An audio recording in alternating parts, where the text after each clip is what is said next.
Got you. All right, Morgan. So let's talk about this one. Of course, it started earlier today at shoot-around. I had the chance to be at shoot-around today. We talked to Sabonis. We talked to Haliburton. We talked to Hield.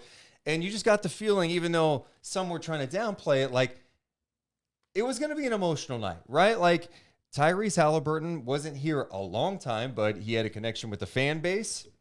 He was definitely hurt by the trade when it happened.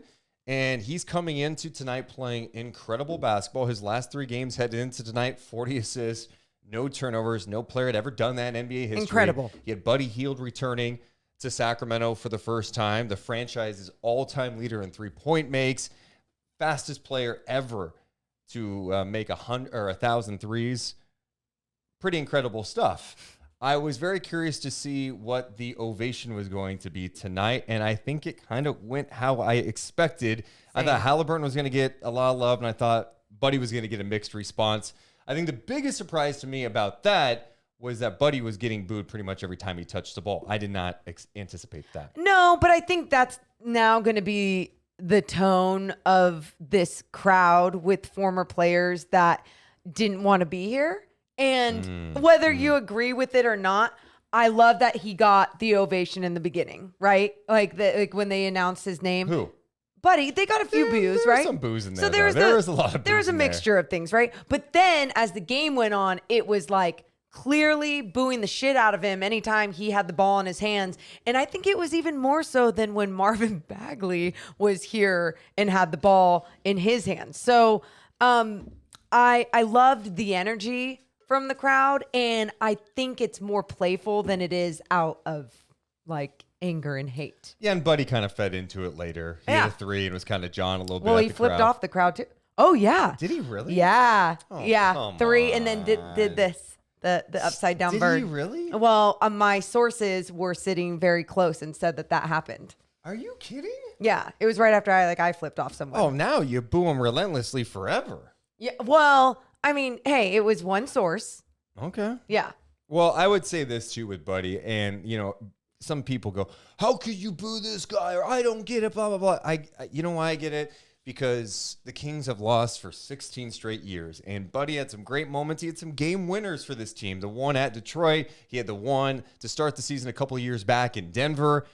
There were some great moments, but then there was also the end where he was jacking up 3 after 3 after 3 and didn't seem like he cared too much. And I'm sorry, that type of stuff leaves a bitter taste in fans' mouths. So I understand how they feel, but I also say Buddy did some great things here. He's part of some fun moments as well. As far as Haliburton, not surprised. Like, the guy is just beloved. And, I think, we had a chance to catch up with him. I talked to his parents today, and they're just great people. Tyrese is an easy guy to like because he's a great person. He's going to be a great player in the league. Yeah. No, and that's what makes me so excited when he is doing so well. And that he didn't do so well against the Sacramento Kings, sure, I'm fine with that as well. But seeing him succeed in this league, I understand how that could be traumatizing for some Kings fans, being like, did they do the right thing? And all those things are going to be triggered as time goes by. Yeah. Yes, understandable. But at the same time, Deuce, it's hard to find some really good humans. And the fact that him and his entire family are such good humans, I'm rooting for them. Yeah, and as far as the trade goes, so many people, who won the trade? Who did this? Can we even say right now? 3 years from now, if Tyrese Haliburton is a multi-time All-Star and the Pacers are winning 50-plus games a year and playing playoff games and the Kings are not and they're battling for a playing spot, we're going to know who won the trade. But at this point, we don't know what's going to happen down the road, whether moves could be made by both teams in the future. You just don't know what it looks like. Here's what you do know. The Pacers have a very bright future with him, with Mathurin. It's just that backcourt could be very special in the next few years. There's no doubt about it. And Tyrese is playing at an all-star level right now, putting up incredible numbers. He did not have a good game tonight, but he's been really good. And for the Kings, look, after 20 games, they are 11-9. And even if you were someone who felt confident that the Kings would be better this year, I'm not sure how many people thought after 20 games they would be 11-9 with some new players and a new coaching staff. No. And if you had those high expectations, good for you. You have really high standards no matter what the hell you've seen over the years. But for me, remember, and I know we talk about this, how a lot of people get to define a team after 20 games in the season. You really get to see what a team is made of. For the Sacramento Kings, for years, there was never an identity after 20 games. There was never a definition, an explanation of what they could be. There was fluke losses, fluke wins, some consistency at times, and some really bad times. That's what it was. Right now, what you're seeing, even from the start of the season when they were 0-4, you saw a good product on that damn basketball court. And damn it, Deuce, we're seeing that 20 games through right now. And the response after losing 3 straight, you guys. Oh, preach, Morgan. It just feels so damn good right now. Shout out to a couple of people who donated. We had a $10 donation come in. We also had $2 from Benji, who says, watching from Indianapolis, but I'm a Kings fan. Wow. Also, Charles donated $5 and says, Morgan, believe your source. My dad saw the same thing on TV when it came to Buddy Hield dropping the middle fingers. Okay, so it was a thing. Appreciate that. I got a middle finger for you, buddy. No. Also in the chat, I was told by Adam, come on, Deuce. Stop talking about Haliburton. This is a Kings postgame show. What? Nope. No. Remember, who cares? Of course, we're going to talk about him tonight. You don't need to be petty. Back. Also, shout out to Kenneth, who donated 50 memberships on YouTube. Shout out to everyone here. Make sure to hit the thumbs up button. Let's get that to 500. Make sure you're subscribed as our chase to 10,000 subs continues. So we talked about those guys. Let's talk about the other piece. Domantas Sabonis playing against his former team for the first time. It'll be more emotional for him, in my opinion, when he goes back. I always think it's harder for the team that's going back to the place they played. He's taking on a team where there's not many guys left from that roster. I think there's only 4 players left from when he was there. They've had a dramatic changeover. So there's definitely some, and he went and had dinner with some of those guys the night before.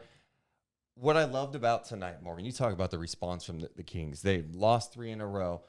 Sabonis came out aggressive. He was asked about it by James Ham during shoot-around today, like, hey, do you feel like you need to be a little more aggressive looking for yours? And he said, yes, I'm trying to adjust to this offense. I'm more of a facilitator in this offense, but I do need to find mine. Tonight, Sabonis came out and was like, I'm going for it. That one end-to-end push where he took it coast to coast right on Miles Turner for the finish. He bodied him a couple of times and finished. It was a big-time effort by Sabonis to set the tone early. Like, hey, I know we lost 3 in a row, but we're at home, and we have to establish a home court identity. We have to continue rolling at home. We just snapped a 6-game winning streak at home the other night. It's not happening tonight. Sabonis came out and was outstanding from the get. Yeah, I mean, just fantastic. Just shy, again, of another triple-double. You're seeing that on so many nights where whatever category it is, it's just a few assists short, a few rebounds short, a few points short, whatever it is. Tonight, 11, 10, and 7 assists for the big fella. And you see in those 7 assists the way that he just makes his teammates better, but still remaining aggressive, throwing it down. I just love the way that he's capable of pushing it out and being that guy, whether it's just taking the board out, doing the bust out, running the motion offense off of him. It's so delightful that it can be done in so many different ways because teams are still early on in the season are not catching on to how to stop them every possession down because it's very unpredictable what they're doing. Yeah, and it really helps when you've got weapons surrounding him, right? Right. And Anthony Slater with The Athletic has talked about that. He's kind of using Sabonis in that Draymond Green role. And you know how many times you see with the Warriors, Draymond will get the ball and go. But with Sabonis, there's just so much off of that. He is not only a great passer, but hey, he can go ahead and attack you a little bit. He could play a little bully ball with you. He can do a little more offensively than what Draymond can do. So that was just what his impact tonight was outstanding from the start. I do want to mention one thing before you jump in there. Yeah. Just to rewind, I was looking back at my notes. 11-13 mark of the first quarter. Mike Brown had to call a timeout after a couple of defensive breakdowns. It was 5-1 early. I was a little concerned by the Star. I'm like, what is happening? You guys got to come out a little desperate. But after that moment, after that timeout at the 11-13 mark, the Kings locked down defensively. I thought the Kings played some of their best defense of the year tonight. against the Pacers. They were really locked in. They were focused. They were paying attention to details, whether that was just hands up in the passing lanes, the way that they wanted to stop the main facilitator and Tyrese Haliburton, something we had talked about. Hey, you saw how Davion Mitchell was on Devin Booker the other night, who had another 50-point night tonight, by the way. But you saw the way that he was disrupting his game, trying to make his life a little bit harder. It was different when you're going up against someone like Tyrese Haliburton, who is just a magical playmaker. But if you can really screw with his handle, because he obviously doesn't have the same handles as someone like a Devin Booker, you're going to screw up a lot of their offense. And that was being done at times. Just fantastic. Sabonis really quick too. Just the other thing I wanted to mention was that Mike Brown challenge that was called when he stayed vertical up against Tyrese Haliburton, I believe, and they were going to send Tyrese to the line and they challenged it. Successful challenge.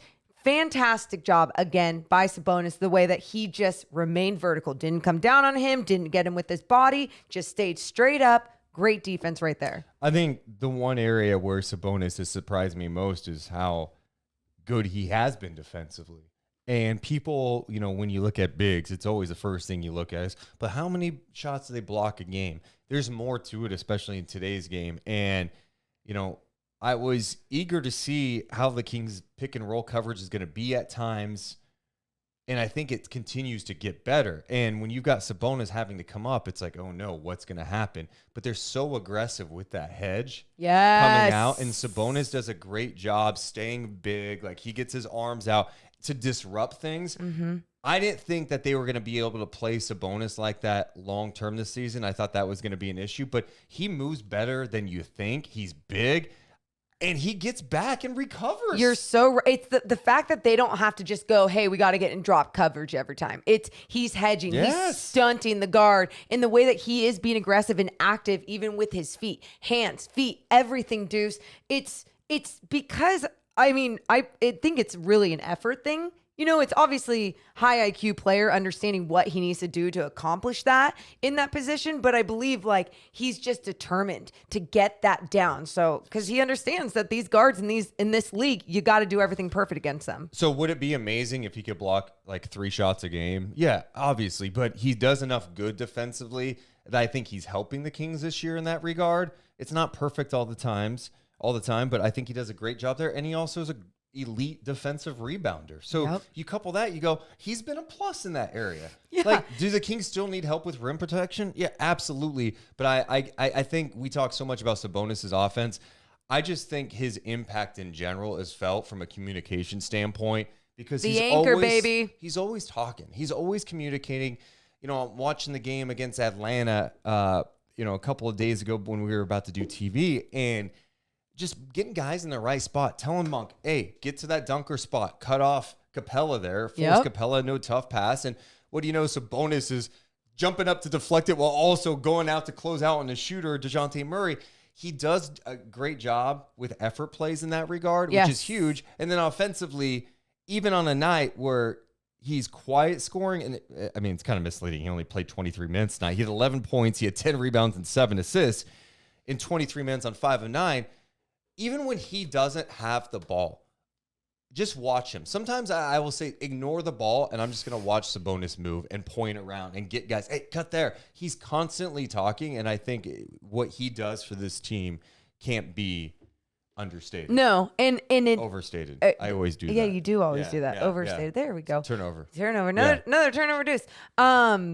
You're absolutely right. The communication from especially a big, someone who's in the middle and sees a lot of it on the defensive end, but then on the offensive end, a big that has incredible vision and can make some of the best passes, but understands too where people should be on the floor and can lead in that is just such a positive thing for this squad going forward. Now, I do worry about at times, what's their identity without him? It's a long season, health and tired legs and all these different things can happen. But you've seen the Kings, and just like tonight, when they go to their second unit, guys know what to do. Do you feel like you have a good identity of who the Kings are at this point? Yes, absolutely. I think, we can say that their identity is fast paced. We can say a lot of the cliche things or the generic things, I Yeah. guess you could say, for a lot of basketball teams. But I think one of the most important things about this squad is that they have a foundation that they are building off of and growing off of every single game. You're seeing a different type of game after a loss, after a back-to-back, after a really good win.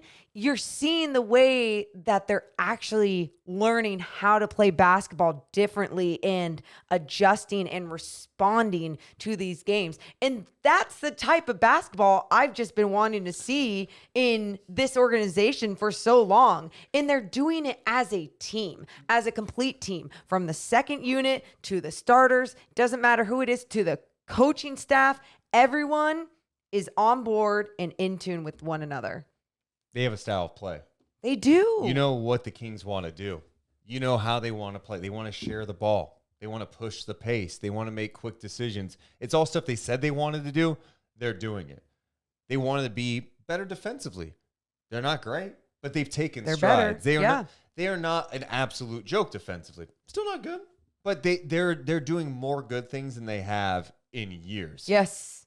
After 20 games, you look at this team and go, I can see him being competitive. And I think that's the biggest statement you can make. And the last thing I would say to this is they've handled adversity well. It's not just that they're 11-9. It's 11-9 after an 0-4 start. Yes. And they could have gotten buried early. They did not get buried. Even losing 3 in a row here, they had some moments where they played some great basketball during that 3-game losing skid. That's not good enough. And the response tonight was the type of response you expect from a good team. That's it. No, that's exactly it. They're doing things that a good basketball team does in this league. And I'm not saying great basketball team. I'm not saying playoff basketball team. I'm just saying a good basketball team.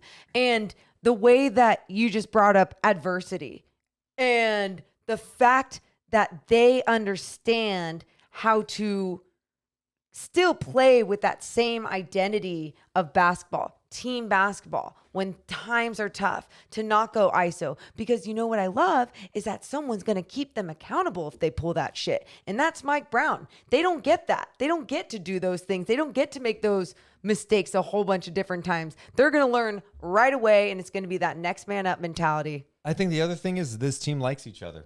They like playing with each other. It's not just that they like each other off the court, but they like each other off the court. And they like playing with one another. And there's a trust that was built. There's a trust offensively, but I think I believe you're seeing better stretches of good defense over the last 10 games than you have seen. Like, it is lit. I don't think there have been step backs. There have been moments in a game that have been step backs, but overall, there have been more step forwards for this team, and I think that says a lot.